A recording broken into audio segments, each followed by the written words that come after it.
हमारे देश को आज़ाद हुए 75 से ज़्यादा साल हो गए हैं। इन सालों में जितनी भी सरकारें आई, सबके मैनिफेस्टो में 2 एजेंडा क्लियर थे। नंबर 1 तो प्रीवियस रूलिंग पार्टी के स्कैम को एक्सपोज़ करना कांग्रेस और बीआरएस दोनों घोटालों के पार्टनर है। और नंबर 2 जनता को यकीन दिलाना कि हम करप्शन बिल्कुल नहीं होने देंगे। इतने सब वादों के बावजूद भी देश में बदला कुछ नहीं है। देखिए, हमारे देश में नेता का करप्ट होना कोई बड़ी बात नहीं है। आयरनी ये है कि आम आदमी पार्टी जो आई ही करप्शन के मुद्दे पे थी, उनके नेता खुद करप्शन में पकड़े गए हैं। लेकिन आजकल सबसे ज्यादा हेडलाइंस है गवर्नमेंट ऑफिसर्स के स्कैम की। उसमें भी स्पेसिफिकली बोलूं तो आईएएस ऑफिसर्स के स्कैम की। ये वो लोग हैं जिन्होंने यूपीएससी जैसे टफेस्ट एग्जाम्स क्लियर किए, जिन्हें हम स्टील फ्रेम्स कहते हैं, जो सिस्टम को चलाने, देश को सही दिशा देने के लिए चुने जाते हैं। लेकिन आज वही लोग अपने फार्म हाउस के बेसमेंट में करोड़ों का कैश छुपा रहे हैं। कहीं गोल्ड के बिस्किट मिल रहे हैं तो कहीं बैंक के लॉकर्स में रखी हुई बेनामी प्रॉपर्टीज के कागजात की लिस्ट। देखिए, हमारे देश में आईएएस ऑफिसर्स के पास सब कुछ होता है, एक अच्छी salary, power, respect and stability. फिर भी लोग अपनी पोजीशन का गलत इस्तेमाल क्यों करते हैं? सबसे पहली वजह है लालच। जब अकाउंटेबिलिटी कम हो जाती है, किसी का कुछ नहीं बिगड़ता है, तो पैसा कमाने का रास्ता आसान लगने लगता है। दूसरी वजह है सिस्टम की कमजोरी। इंटरनल ऑडिट्स या तो सही से किए नहीं जाते हैं या बाईपास कर दिए जाते हैं। अब जब सिस्टम ही इतना वीक हो, ऑडिट्स ही इतने खराब हो, तो मिसयूज करना और भी इजी हो जाता है। तीसरा रीजन है पीयर इन्फ्लुएंस। जब लोग देखते हैं कि उनके आसपास लोग हैं जो रिश्वत ले रहे हैं और उनका कुछ नहीं बिगड़ता है, तो ये लोग भी वही फॉलो करने लग जाते हैं। फिर आता है पॉलिटिकल प्रोटेक्शन। कई बार ऊपर से प्रेशर होता है या कई बार तो डायरेक्ट मैसेज आता है कि कर लो, कुछ नहीं होगा। और जब सिस्टम इन्हें बैक करने लगता है तो ये लोग और भी फियरलेस हो जाते हैं। और सबसे बड़ी बात है पनिशमेंट का डर ना होना। देखिए, हमारे देश में आईएएस ऑफिसर को स्कैम में पकड़े जाने के बावजूद भी उसको जॉब से निकालना आसान काम नहीं है। जैसे झारखंड की आईएएस पूजा सिंघल का केस ले लीजिए।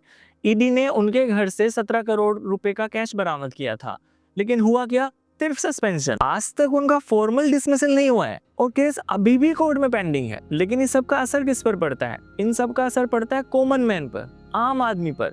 ये वो लोग हैं जो राशन की लंबी लाइनों में खड़े हैं, जो सड़कों के गड्ढों में अपनी बाइक घुसा रहे हैं, जो सरकारी हॉस्पिटल में बैठे हुए डॉक्टर का इंतजार करते हैं। अब सवाल उठता है, क्या सरकार इसका कुछ नहीं कर सकती?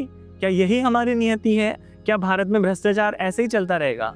देखिए, मेरे हिसाब से सरकार को कुछ जरूरी स्टेप्स लेने की जरूरत है। ये करप्शन, ये ब्राइबरी बस सस्पेंशन और ट्रांसफर से सॉल्व नहीं होगी। इसके लिए हमारी सरकार को सिस्टेमेटिक बदलाव लाने जरूरी है। जरा सोचिए कि अगर पैसे का हिसाब तुरंत हो जाए, मतलब सरकार ने पैसा दिया और सब लोगों को पता चल सके कि पैसा जा कहाँ रहा है, तो चोरी का स्कोप ही कम हो जाएगा। और सिर्फ पैसा देना ही काफी नहीं है, अकाउंटेबिलिटी सेट होनी चाहिए, टाइम लिमिट सेट होनी चाहिए।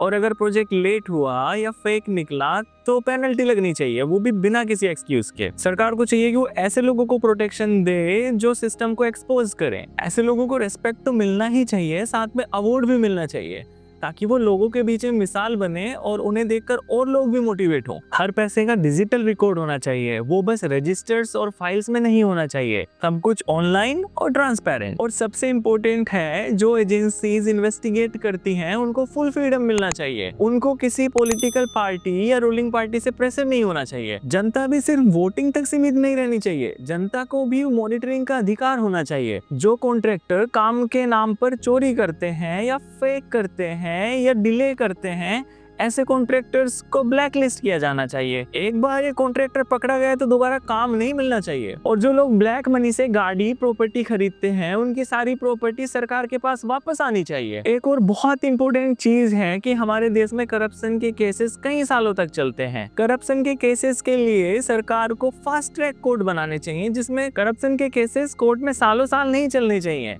फास्ट ट्रैक कोर्ट में फटाफट फैसला होना चाहिए। और ये चीजें बस गवर्नमेंट ऑफिसर्स या फिर कॉन्ट्रैक्टर्स तक ही सीमित नहीं रहनी चाहिए। पॉलिटिकल पार्टीज के पास भी कहां से पैसा आता है, उसका हिसाब भी जनता के पास तक जाना चाहिए। जब तक पॉलिटिकल पार्टीज की फंडिंग ट्रांसपेरेंट नहीं होगी, ये सिस्टम नहीं बदलेगा। इंटरनेशनल ट्रांसपेरेंसी की 2020 की रिपोर्ट के अकॉर्डिंग 39% इंडियंस ने अपना काम करवाने के लिए सरकारी ऑफिसर्स को रिश्वत दी है। सेंट्रल विजिलेंस की 2022 की रिपोर्ट में 6,770 शिकायतें आई, यानी हर रोज 18 से ज्यादा शिकायतें, और सजा मिली केवल 1% को। देखिए, इस करप्शन में खाली गवर्नमेंट ही इन्वॉल्व नहीं है, इसमें इन्वॉल्व है हमारी वो मानसिकता जो कहती है कि अगर काम करवाना है तो पैसे तो देने पड़ेंगे, चाहे वो कहीं से फाइल निकलवानी हो या पासपोर्ट का वेरिफिकेशन करवाना हो। जब तक हम अपनी इस मानसिकता को नहीं बदलेंगे, देश में कुछ नहीं बदलने वाला है।